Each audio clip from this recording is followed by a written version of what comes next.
Good afternoon, everyone. Welcome back to my channel. It is me, the Millennial Investor, 1914. Holla at your boy. Uh, today, I wanted to do a new type of video, new type of topic. I just wanted to instill some wisdom into my followers and just and not my followers.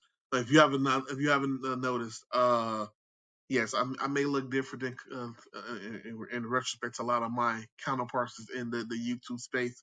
I like to be transparent. I like to be open in regards to my investing journey. I invested um, when I was, I say 26, 27, made a lot of mistakes, and I wanted to share with you guys some of my mistakes that hopefully you guys, there's new up and coming investors that are in your 20s, my cohorts, my peers that are 35, 36, 37, or people that's older that you can take to either implement for yourself or for you to be able to use for yourself. Or also you can just pass down to your children so that it's not too late. So if you don't, here we go.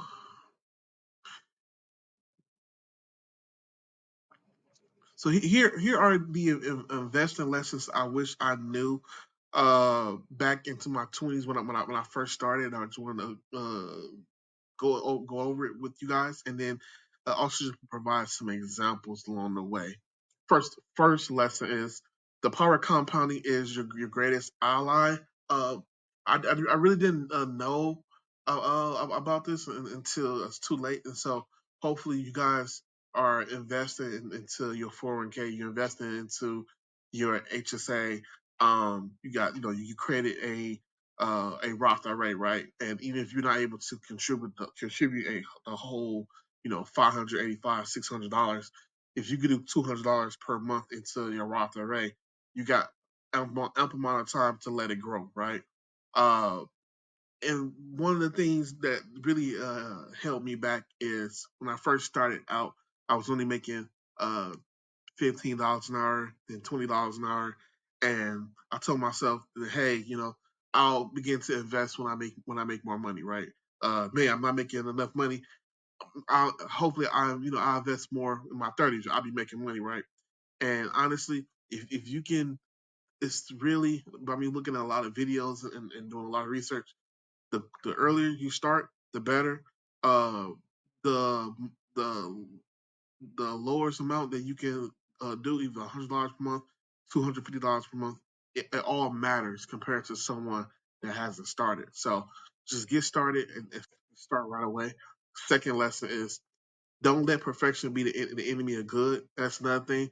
I used to compare myself compared to a lot of investors. Like, man, my portfolio is only at 40,000. My portfolio is only at 25,000, and I was comparing myself to people who had portfolios of 150,000, 300,000. I was just very discouraged. And so, uh, don't let perfection be the enemy of good. And if I could go back, I would just really just would have just simplified my portfolio and would have just invested into VU. And I just would have just invested all my money into VU on a per monthly basis. And I really probably would have been at where I'm at right now, or probably a lot further with a lot fewer mistakes and way less stress.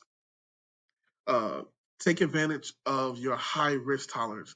For me, I would have dabbled into, not gonna lie, if I knew the knowledge that I know that I know now, if I knew back then, I would have invested way more money into Bitcoin, and also would have invested way more into the Magnificent Seven. Seven. Uh, Back then, Amazon, Google, uh, Apple, and something else, another company. Uh, they were really high, right? They were really high. They were in the 1800s to 2000s, and so to even get one share, you had to drop like 2,500. And started out with my career, I was only making like $20 an hour.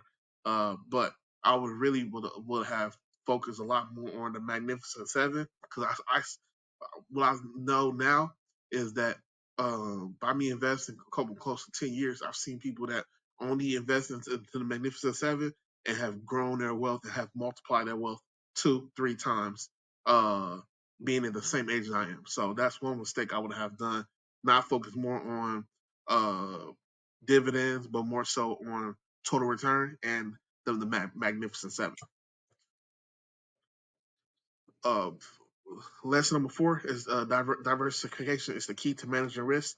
But again, uh, I would have just really just would have focused on the S&P 500. So I really would have just invest into VOO, the Vanguard's S&P 500 ETF, or I was would just be investing into Fidelity's FXAIX, the Fidelity's index fund for the S&P 500, and that's all you really need. And honestly, uh, I used to try to want to beat the market, but if you if you go with the market, the market will treat you right. And I was very egotistical. Starting out, I was trying to beat the market, and I was trying to invest to everything but Apple, but Nvidia, but um uh Microsoft, and because I was invested to like Texas Instruments, and I had Broadcom, and I had like other tech stocks because I was like, man, I want to get returns, uh, high enough returns, but to beat the market, but don't invest in those stocks. And then I learned a very heavy lesson. Lost a couple years where I could have been investing in those things, and I could have really been setting my portfolio up to, you know, 20, 25, 30% annual rate of return compared to starting out maybe 7 to 8%, right? Because Rule 72, the higher your rate of return, the more it's quicker your portfolio doubles. Lastly, the last lesson I would have learned or to teach myself or teach somebody else is that make sure you automate your investments. Pay yourself first. Um, Whenever you get your paycheck, pay yourself first. Meaning that before you pay your bills, but before you even go to a club or go anywhere, make sure you put $850, $1,000, or $500. Make sure your Roth IRA gets paid first. Make sure your taxable account gets paid first. Of course, the money can be taken out and put into your 401k. That helps. But to jumpstart your portfolio and get your portfolio to grow, get your net worth to grow before you even begin to pay that money on new clothes, new shoes, go to the club, hookah, crab legs. You pay yourself first, and then the left money of the pot. After you pay your bills and pay off your credit cards and your debt, then you can live off of that. And but don't do the opposite where you know pay all your money for all your wants and desires, and you try to invest uh, over the leftover money, because then you find out the leftover money is only gonna be about what 150, 200, where you could have been able to invest the $850 per month.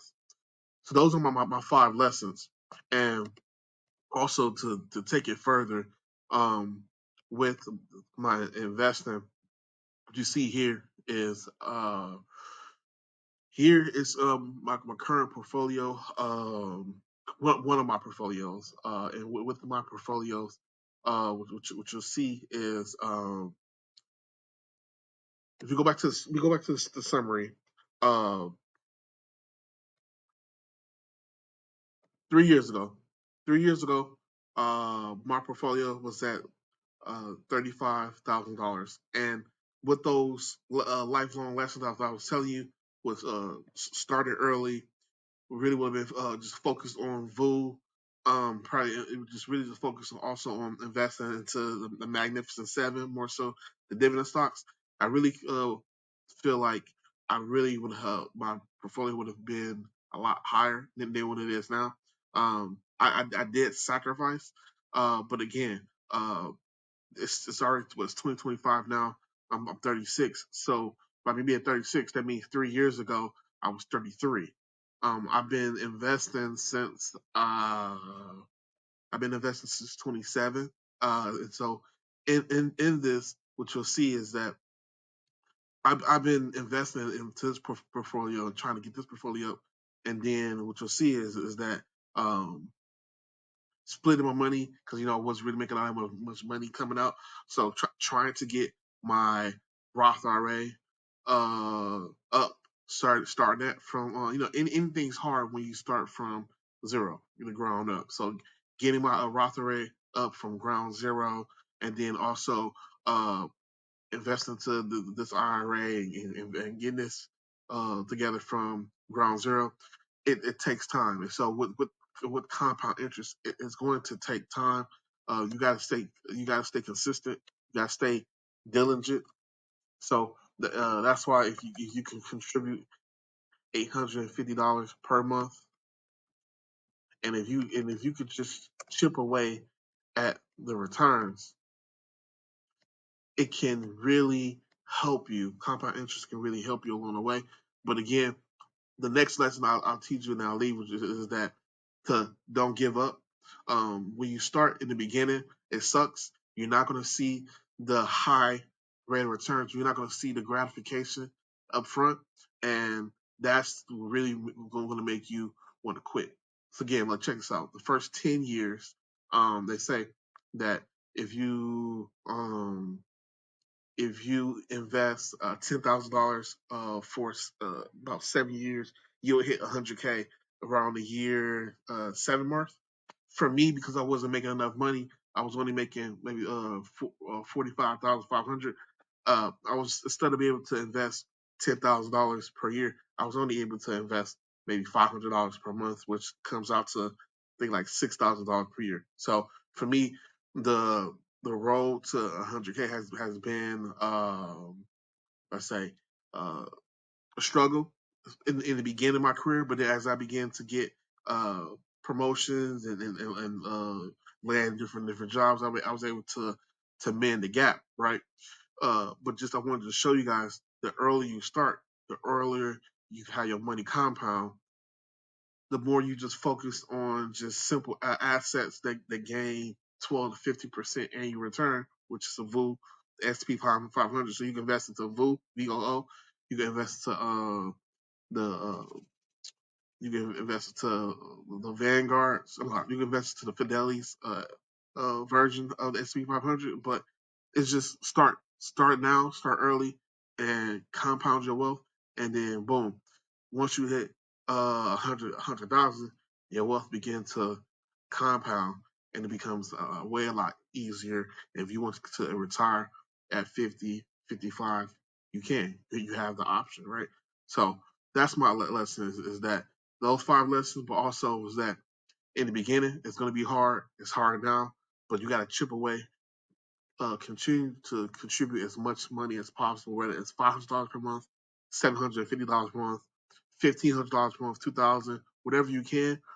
And then as you begin to see is that it gets a lot easier because of your habits. And then what you also begin to see is that it's a lot more rewarding, a lot more rewarding and awarding when you see your portfolio grow. And just like right then and there, last to show you, it was for me. It was satisfying this year to see that I started out at 70,000. My portfolio dropped to 65,000, and it grew in a matter of months to close to 95,000. That's a $30,000 jump, right? Imagine what my portfolio can be in the next 5 years. Imagine what my portfolio can grow to the next 10 years. That's when I'm at 46 years old. Imagine what I can be like at 50 years old. I'm proclaiming in the name of Jesus that I'm gonna be a millionaire. My portfolio is going to grow, and this portfolio alone is going to be over $1 million. But I've been at it. I've been consistent. I got a couple stocks in here that uh that's going to be my winners, and I don't know. That's all I have. Just make sure you guys stay persistent, diligent, and just continue to invest along the way. Don't give up. Make sure you like and subscribe to my channel, and hopefully you guys enjoyed my lessons that I knew in which I've learned in my 20s. Thank you.